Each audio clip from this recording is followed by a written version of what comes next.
Silakan klik tombol subscribe dan aktifkan notifikasi pada tombol lonceng supaya tidak tertinggal video seputar misteri dan pembahasan menarik lainnya, dan klik tombol like juga jika sahabat menyukai video ini. Jadi sing kuasa nang kowe iki sapa sih? Nek politik. Pemerintah.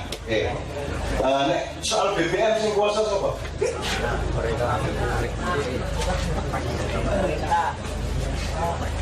Soal BBM yang kuasa siapa? Pemerintah. Yang Anda maksud pemerintah ini yang mana? Level mana? Menteri SDM. Benarkah Menteri SDM berkuasa atas BBM? Tidak. Ada nggak yang berkuasa atas Menteri SDM? Siapa? Presiden. Benarkah Presiden berkuasa atas BBM? Tidak. Siapa yang berkuasa atas Presiden soal BBM? Mafia BBM, netral dan lain sebagainya, kan gitu. Nah, apakah mafia ini berkuasa atas BBM benar-benar, ataukah mereka dikuasai oleh badan yang lebih tinggi yang membuat mereka berkuasa di Indonesia? Jadi kue kira ngerti level-level yang menguasai kue itu yang disebut oleh Pak Jupri. Seluruh sistem di dunia ini dikuasai oleh kelompok kecil, dan kelompok kecil itu tahun berapa mereka bikin? Gue bisa jawab. Gimana aku sok tahu ya toh? Ini mikrofonnya. Sejak tahun berapa mereka merancang penguasaan itu? Kalau sebenarnya keluar secara resminya yaitu 1776, sekitar 3 abad tuh, 3 abad lebih sedikit, ya. Itu resmi namanya.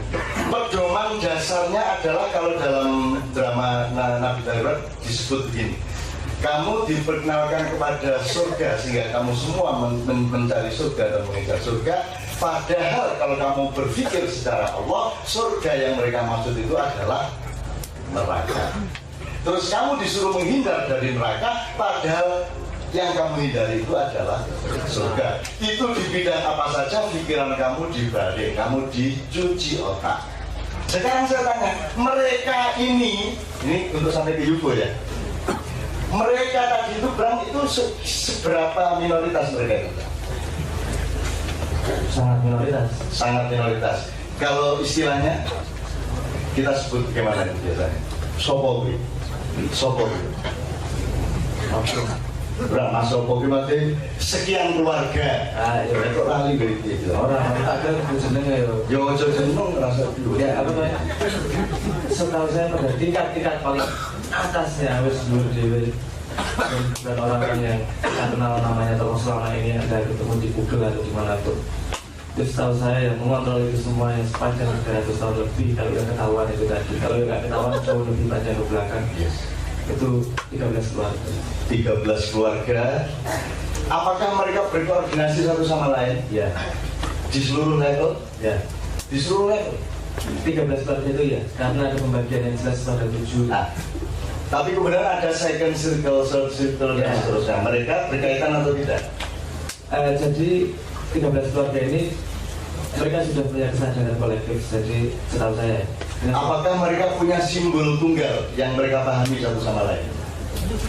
Kalau pada 13 keluarga ini sudah mereka tidak menggunakan komunikasi simbol. Itu ketika sudah di bawah 13 keluarga itu, baru mereka berkomunikasi menggunakan simbol. Karena harus menggunakan iconogenesis. Simbolnya apa? Wah, macam-macam. Apa kalau judul sudah sedikit menyinggung sacred geometri sacred geometri itu bisa secret geometri sakral. Mungkin ada lebih riset lebih dalam dari Pitagoras. Jadi banyak seorang yang menemukan rumus Pitagoras. Itulah dari sejarahnya dia kecilnya kemana, gedenya kemana, dia bikin organisasi apa, dia membuat buku apa, dan geometri sakral itu berapa, itu mungkin banyak bisa kita ngambil dari Pitagoras. Geometri sakral kayak dipanggung lu,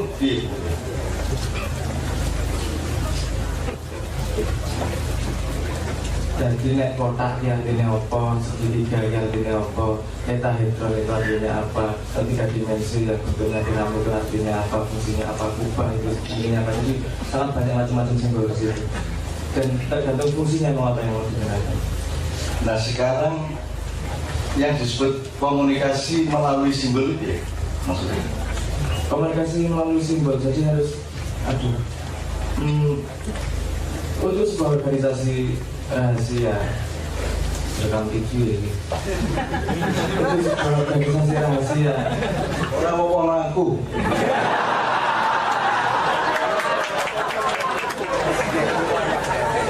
itu sebuah organisasi rahasia yang untuk menjaga kerahasiaannya kamu harus tidak tahu siapa anggotamu yang lain, orang kenal antara satu sama yang lain. Kamu harus punya metode komunikasi di mana ketika mereka punya level yang banyak, pada satu tataran level kamu punya kode tersendiri. Kemudian naik level kamu punya kode tersendiri yang dimana kamu tahu kode di bawahmu tapi tidak tahu kode di atasmu. Jadi per level ini ono kode masing-masing yang sampai sekarang kalau aku riset belum ketemu lagi upune yang menangan. Oke, saya kembali ke belakang sedikit. Apakah 13 keluarga itu penguasa tertinggi ataukah mereka sebenarnya juga tool of the most supreme lagi? Oh iya, Apa ya? jalan. Oh, langsung berjalan nomor kata ini kopral ya, ini langsung jenderal. Tapi karena giring wong biar ngerti kopral, kapten, mayor. Karena setahu saya yang 13 keluarga ini benar-benar tahu. Ini kalau dia mau ngomong skemanya, dia bukan bikin skema konspirasi global dunia, dia konspirasinya dunia akhirat gitu loh tingkatnya. Cuma yang di bawah 13 ini dia tidak paham dunia akhiratnya. Apa nek sentralisasi ini dia sudah paham petanya, dia akan melakukan apa, dia harus tangi kabeh ngomongannya. Makanya saya tadi bilang punya kesadaran kolektif itu tadi, sehingga mereka naik ngobrol gitu. Oh, ya kita ngobrol anggap baik. Sosok kelalen antara aku dan kami. Sosok ngomong aku, sosok ngomong kami, sosok yang menjadi ngobrol dari sorry aku sosok ngomong kami karena aku sambungan kalau dulu kabeh. Macam itu. Kalau kamu jawab sing gurih nek sapa Gusti Allah itu terus baca-baca bali kok jebul penjara Gusti Allah. Nah, bulan akhirnya kok.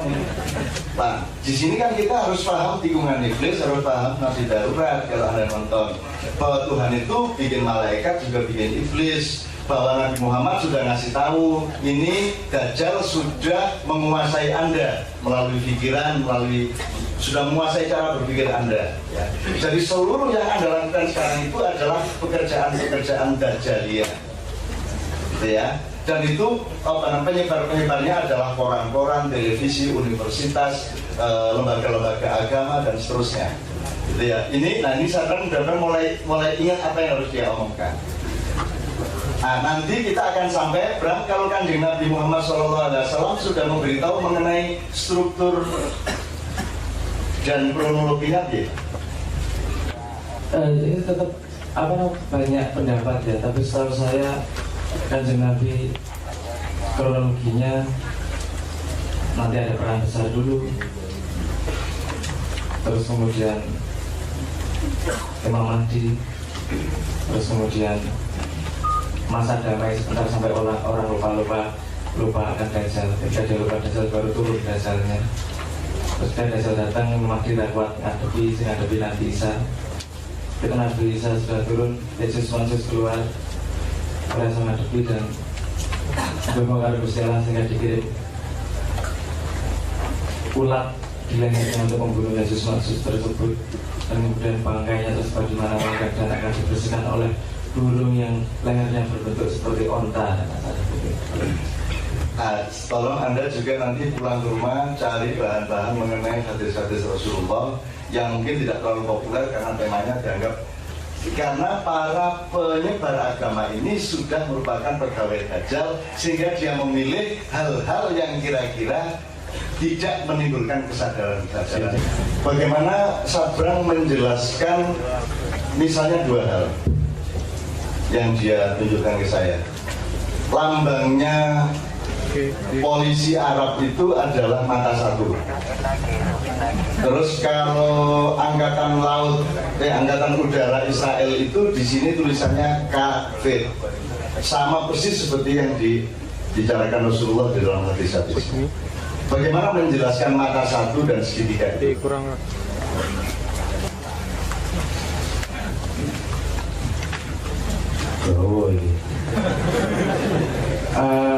ini Kalau dari pengetahuan yang kita dari ranah Islam jelas bahwa indikasinya Dajjal ini motornya siji yang buta sebelah kanan, iya, dan buta mataharinya, yang buta sebelah kanannya, yang terbuka kirinya, yang mata buta tersebut nempel daging seperti dahak yang nempel di dinding.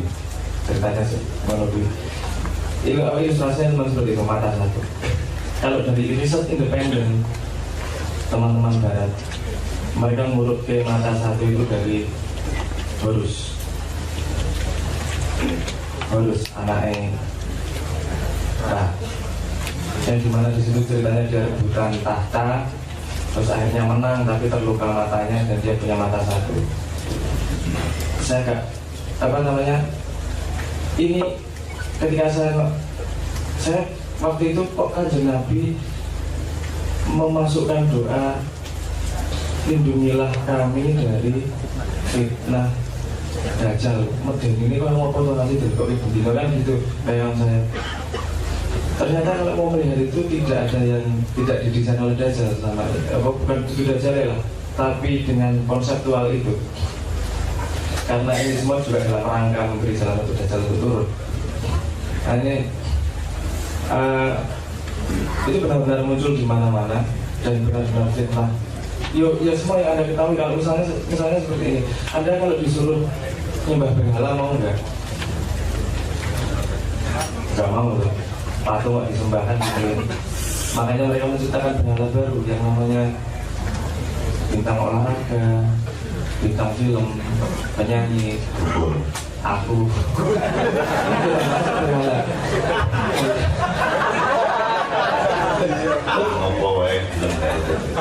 Loh, tapi ya itu kan di situ didesain bahwa itu sudah jelas sekarang orang punya kesimpulan tontonan menjadi tuntunan. Iklan kesehatan saya ngomong artis, iklan kelek saya ngomong artis, iklan asuransi saya ngomong artis, kabel saya ngomong artis. Mau tidak mau itu tuntunan dan itu berhala yang dibuat sekarang tanpa kita sadar bahwa itu berhala. Dan sangat banyak seperti itu di sekitar kita yang kita sendiri tidak sadar karena kita lahir di kurungan yang sudah didesain sedemikian rupa untuk menjaga kita dari cabang bayi. Ya, jadi saya ingin angle-nya itu kita urut gitu ya, bahwa itu nanti bisa diperdalam, bisa diperluas, bisa didetail nanti dulu. Tapi pokoknya kita kenal, berarti tadi kita kembali ke mereka tadi ya. Mereka tadi itu sebenarnya tetap ada atasannya. Nah, bagaimana menarik garis antara 13 keluarga itu ke Dajjal?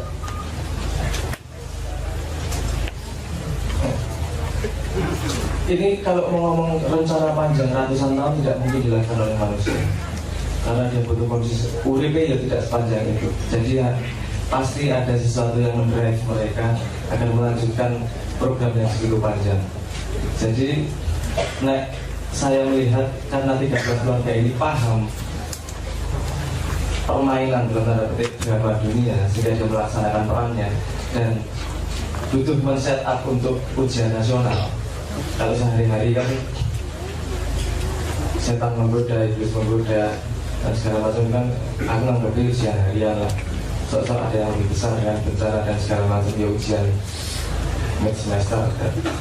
Ada juga ujian nasional di mana semua barang-barang diuji dengan jalan Dajjal tersebut.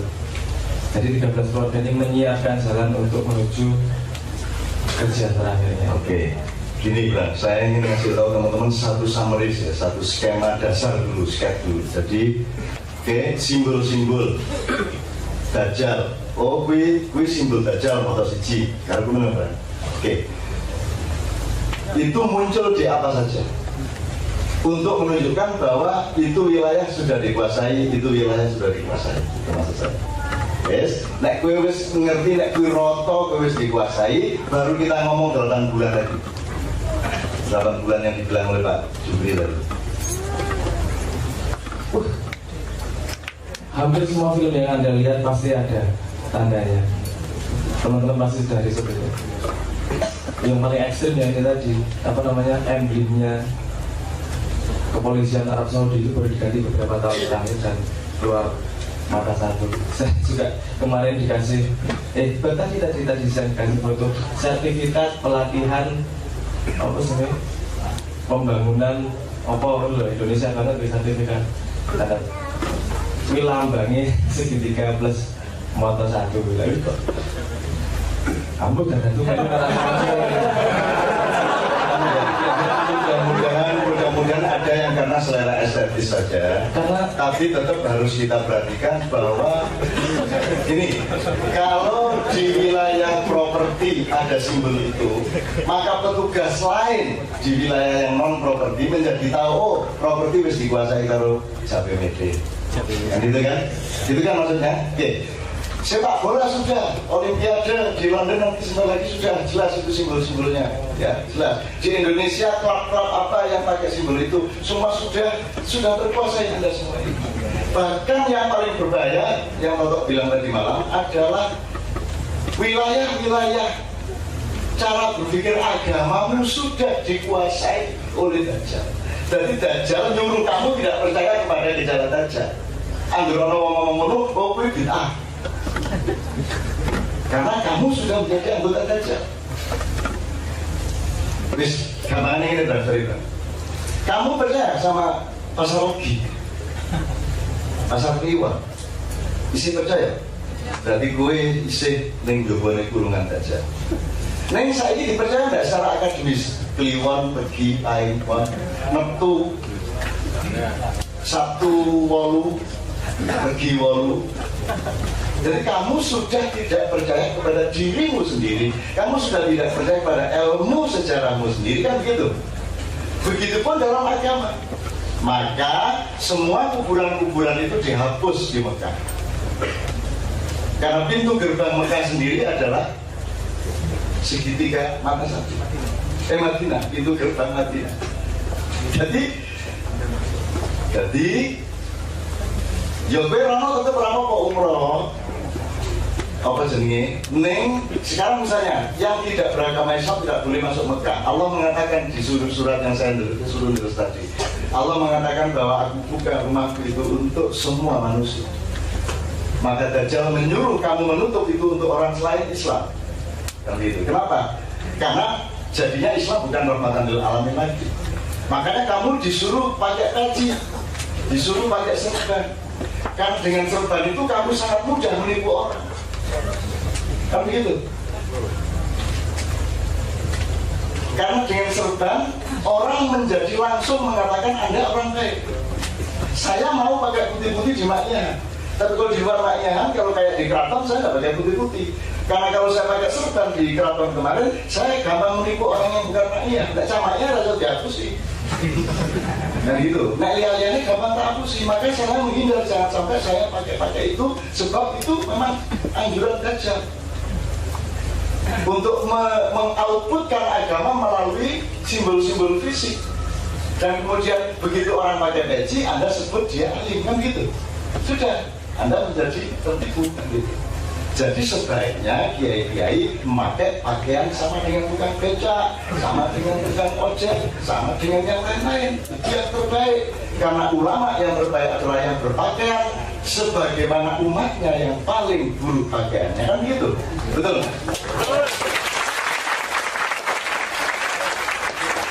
Oh, jadi simbol-simbol itu tolong dilengkapi di mana aja munculnya. Sekarang atau kita sekarang langsung lagi kok ke 8 bulan.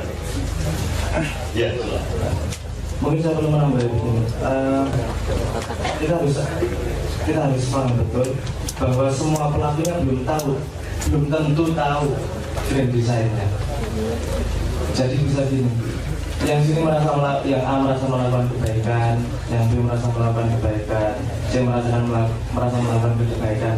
Dia tidak tahu bahwa A campur C jadi nilai. Dan itu betul grand design yang lebih tinggi untuk paham itu. Jadi kalau menganalisis secara lokal susah mengidentifikasi. harus benar-benar dari pandangan yang tinggi, harus dari pandangan yang terluas, tahu motif dasarnya, baru menganalisa kejadian yang lebih kecil, fenomena yang lebih kecil. Kalau Anda hanya menyorot kecil, mesti kita sampai kaget. Karena benar-benar ampuh sistem itu luar biasa. Memang ini tidak mudah diidentifikasi, memang harus benar-benar butuh ketajaman, butuh kelengkapan data, butuh open mind. Jadi benar-benar ngeri cerita yang terjadi. Ya, tadi kan kita sudah diberi optimisme oleh Pak Jufri. Pak Jufri mengatakan bahwa akan ada bantuan-bantuan dari dua pihak, yang disebut satu pihak yaitu para penumpang UFO tadi ya, dari planet ini planet itu, ada yang dari densitas negatif, ada yang dari densitas positif, dan dia sudah menjelaskan sangat banyak. Kemudian ada juga bantuan-bantuan yang sifatnya akseleratif dari atas atau dari wilayah-wilayah yang non jasad manusia. Silakan klik tombol subscribe dan aktifkan notifikasi pada tombol lonceng supaya tidak tertinggal video seputar misteri dan pembahasan menarik lainnya, dan klik tombol like juga jika sahabat menyukai video ini.